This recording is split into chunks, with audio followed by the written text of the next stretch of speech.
botando banca mesmo. E ele arruma o time. Na mão do Leão, o Palmeiras fica 10 jogos sem perder. Ganha 6, empata 4 e dá uma subidinha. Então quando o Leão chega, a situação do Palmeiras é a seguinte.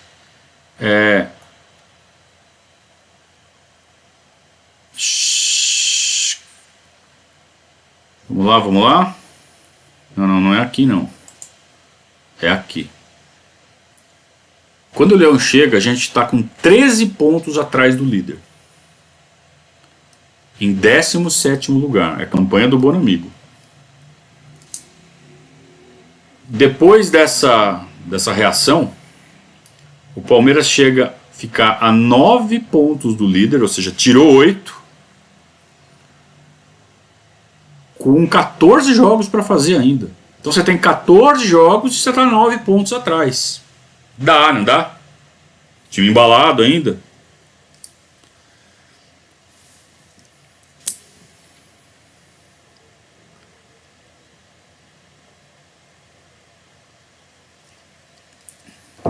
Em 2005, vocês vão se lembrar, aconteceu uma das maiores vergonhas do futebol brasileiro, que foi a virada de mesa promovida pelo STJD para ajudar o Corinthians. O Corinthians era o líder do campeonato, tinha zilhões da máfia russa investido. O técnico era o Passarella, tinha trazido o Tevez, Mascherano, que aqui a gente chama de Mascherano, né? Mascherano, outros argentinos ali não tão bem cotados. E precisava ganhar o campeonato de todo jeito, né? E aí estoura um escândalo envolvendo um juiz chamado Edilson Pereira de Carvalho. Eu vou contar a história, todo mundo conhece, mas todo mundo que tem idade. Então pode ser que tenha muita gente aí que não saiba da história porque não tem idade para isso. Então eu vou explicar. Um juiz chamado Edilson Pereira de Carvalho fez um esquema com uma máfia de apostadores. Então nós estamos falando de 2005. Já havia muitos sites de aposta online. E esses caras sempre manipularam resultados de jogo. E eles fazem muito isso em jogo de tênis, de campeonatos menores, que tem pouca visibilidade, pouca atenção. Então eles vão lá e falam o cara errar não sei quantos saques. Porque aposta-se de tudo, né? Quantas dupla falta o cara vai fazer no jogo. Tem muito disso. Só que eu não sei porque raios resolveram fazer esquema de manipulação no Campeonato Brasileiro da Primeira Divisão. Esse Edilson Pereira de Carvalho entrou no esquema. E ele foi descoberto, foi desmascarado.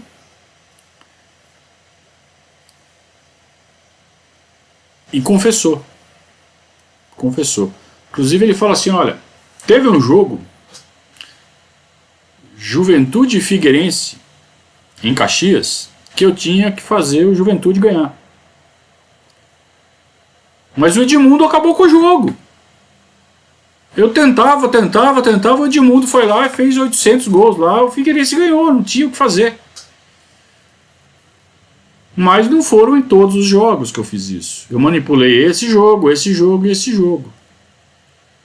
Nenhum desses jogos que ele admitiu ter manipulado era do Corinthians. Mas o Corinthians...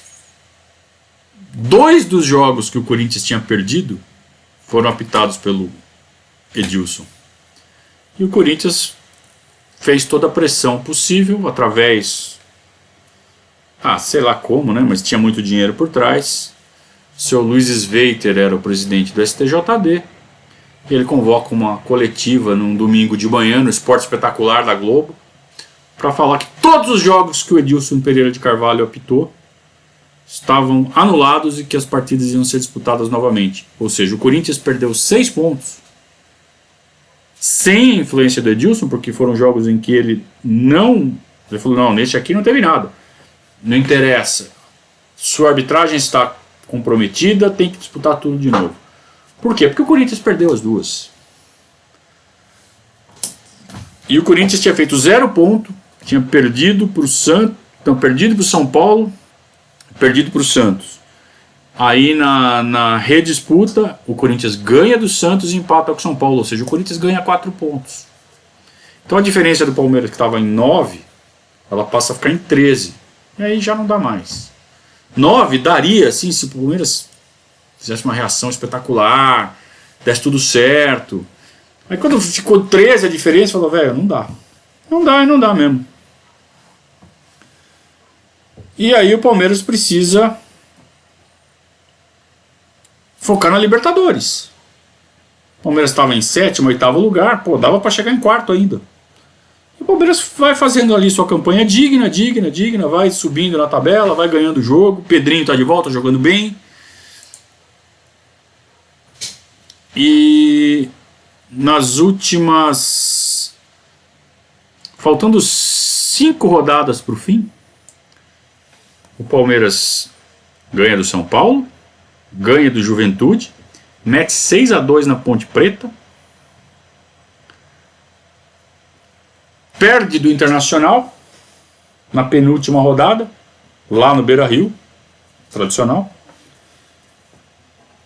E aí fica 1 ponto atrás do Fluminense.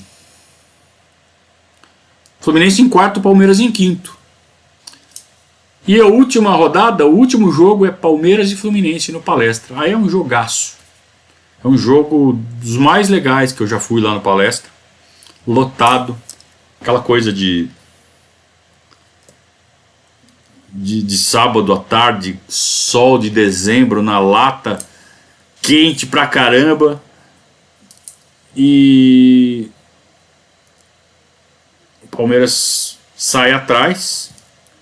O Tuta faz um gol no primeiro tempo, pegando um rebote. Aqui está uma resposta de Wikipedia. Não perguntei nada pra você. O Tuta então faz 1-0 e o primeiro tempo vira 1-0. O Palmeiras precisava ganhar. O empate era deles.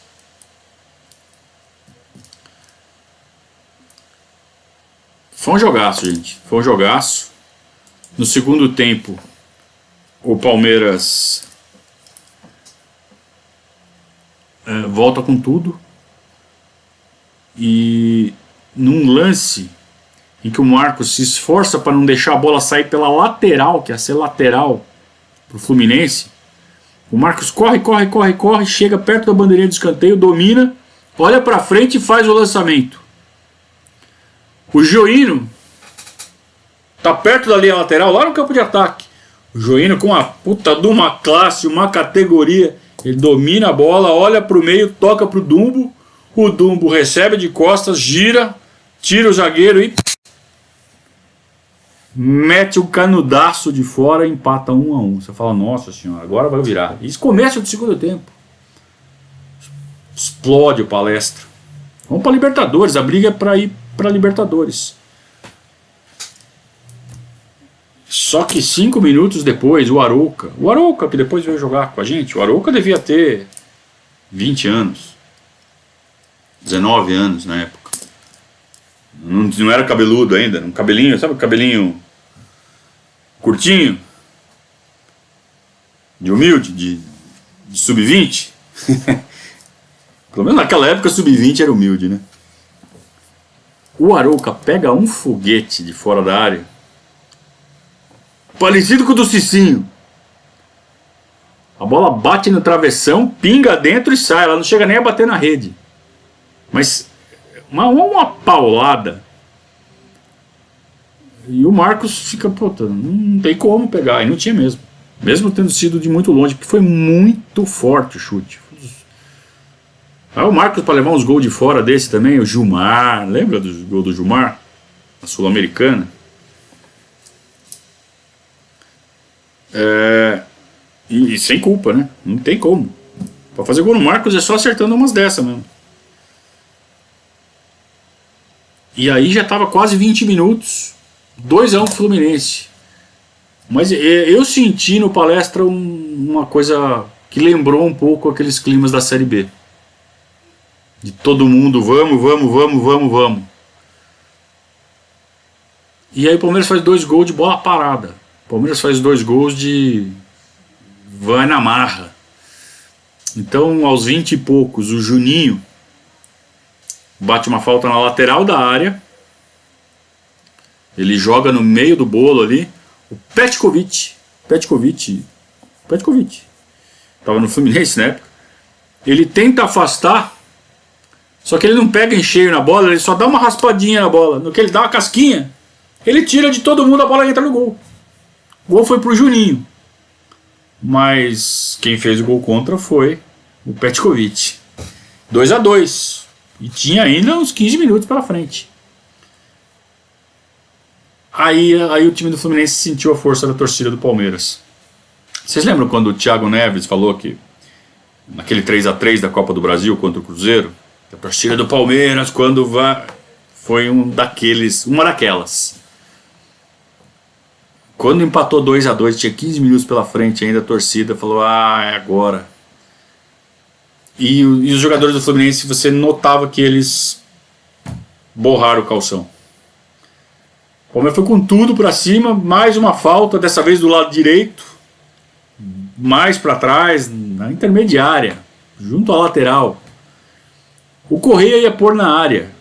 Ele bate a falta na direção do segundo pau. Ela passa por todo mundo, pinga na pequena área e entra direto no gol. O Kleber, que era o goleiro do Fluminense, fica vendido, porque é uma bola difícil essa. Uma bola igual que o Tcheco cobra em 2008, também no Palestra, que entra no gol do Marcos. O próprio Fluminense fez um gol assim, em 2008 também, no Maracanã, num 3-0 que a gente levou lá. Essas bolas que vão bem na direção do segundo pau, que se passa por todo mundo, o goleiro não sabe se alguém vai testar ou se ela vai passar. E fica sem ação. Porque até o último momento o goleiro não pode dar 2 passos pro lado para pegar a bola no canto. Porque se alguém dá uma testadinha, é gol. Então o goleiro, para ele tentar pegar a bola que vai pro lado, a bola tem que passar por todo mundo. Só aí que o goleiro tem que pular e não dá tempo.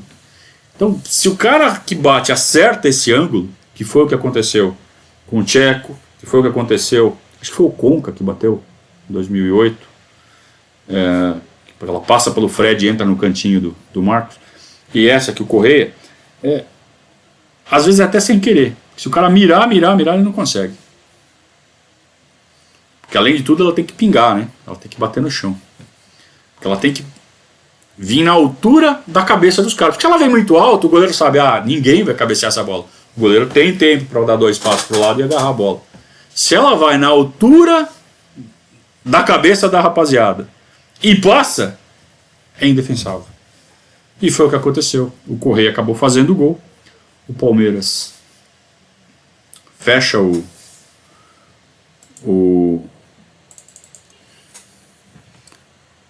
ano com 4º lugar de novo no Campeonato Brasileiro e vai para a Libertadores de novo. E aí eu volto ao começo da nossa transmissão. O time era ruim. O time fez uma temporada sem nenhum planejamento. E não fez feio na Libertadores e não fez feio no Brasileiro. Fez feio no Paulista, mas até aí já ninguém me lembrava mais. Não fez feio na Libertadores. Não fez feio no Brasileiro. Pro time que tinha. Então fica aquela impressão, agora a gente tá com o Leão, que é um técnico top. É só dar uma ajeitada no time, fazer aquelas contratações pontuais, que vai dar tudo certo. O Palaia era o diretor de futebol na época, né? Ele vai na imprensa, fala que vai dar um presente de Natal pro Palmeiras. A torcida clama pela chegada do Edmundo. O Edmundo é contratado, mas não é o presente de Natal, né? Quem será o presente de Natal? Aí começa aquela especulação. O Orkut explode. As lendas do Orkut se proliferam. O menino da cabeça cortada. Que depois a gente ficou sabendo que era o Gabriel Jesus, né? Zoeira. Olha, foram anos muito malucos em que o Palmeiras oscilou demais. Volto a falar aquilo que eu falei no programa passado. O futebol brasileiro estava nivelado por baixo. O futebol que se jogava aqui no Brasil era de um nível muito fraco, muito ruim. O São Paulo é tricampeão brasileiro, não é à toa. Tinha o timaço? Não tinha. Era a terra de cego. São Paulo tinha um olho, um só. Era um time mais ou menos. Ganhou 3 vezes o brasileiro seguido, pontos corridos. Porque não tinha adversários. O Palmeiras era só mais um desses clubes que achava que fazendo de qualquer jeito ganhava. Então o Corinthians ganhou o Campeonato Brasileiro roubado, teve que voltar jogo para recuperar ponto, e mesmo assim teve que roubar o Internacional. Porque se o Internacional ganha o jogo do Corinthians no Pacaembu, o Internacional era campeão. E o Márcio Rezende de Freitas, que já tinha manipulado um campeonato 10 anos antes, em 95, a favor do Botafogo contra o Santos, ele manipulou mais uma vez, dessa vez a favor do Corinthians, no mesmo estádio, no mesmo gol, no gol do tobogã. Ele rouba absurdamente o Internacional, ele deixa de dar um pênalti em cima do Tinga, expulsa o Tinga do Inter, e o Corinthians acaba campeão brasileiro. Depois os russos vão embora, o Corinthians volta a ter um time horroroso, cai 2 anos depois. Mas por quê? Porque não tinha um time brasileiro decente, forte. Então o Palmeiras chegou em 4º lugar em 2004, em 4º lugar em 2005, por falta de adversário, porque era ruim. Ainda se jogava no vamos de qualquer jeito no futebol brasileiro. E isso perdurou até meados desta década. Acho que o profissionalismo realmente chegou no futebol brasileiro para valer com o Palmeiras, né? Em 2015, um projetaço feito pela diretoria do Palmeiras, do Paulo Nobre. O mesmo Cruzeiro, que fez um bom bicampeonato, a gente sabe como o Cruzeiro ergue seus times, né? Se endividando até a tampa e depois vendendo jogador e pagando as dívidas. O Cruzeiro sempre foi um time que jogou, que montou seus times na base do estica e puxa, né? Estica, estica, estica, faz um puta time, ganha um monte de título, aí vende todo mundo, fica lá em 10º lugar, 3 anos seguidos, ninguém lembra, porque depois faz puta timaço de novo e ganha título de novo. Dessa vez a conta chegou e eles não conseguiram pagar. Fluminense, mesma coisa. O Fluminense, sim, um baita do mecenato, dinheiro da Unimed, só da Unimed, porque não ganhava dinheiro de televisão, não tem torcida, não tem nada, era só dinheiro da Unimed. E conseguiu fazer time para ganhar 2 campeonatos brasileiros, mas você vê, não tem sequência. Falam da Crefisa, mas a Crefisa 15%, 12%, 14% do orçamento. Dinheiro vem da televisão, vem da torcida. Palmeiras tem outras fontes, então é um modelo diferente. E tem, claro, o Allianz Parque, né, que é uma grande fonte de receita. Então, agora sim, hoje a gente está acostumado com esse tipo de coisa. Felizmente, o Palmeiras conseguiu se posicionar bem. Mas na época ninguém fazia isso. O São Paulo era uma bagunça, mas era menos bagunçado que os outros, por isso acabou ganhando alguns campeonatos. A gente vai falar de 2006, depois de 2007, depois de 2008, nos próximos campeonatos.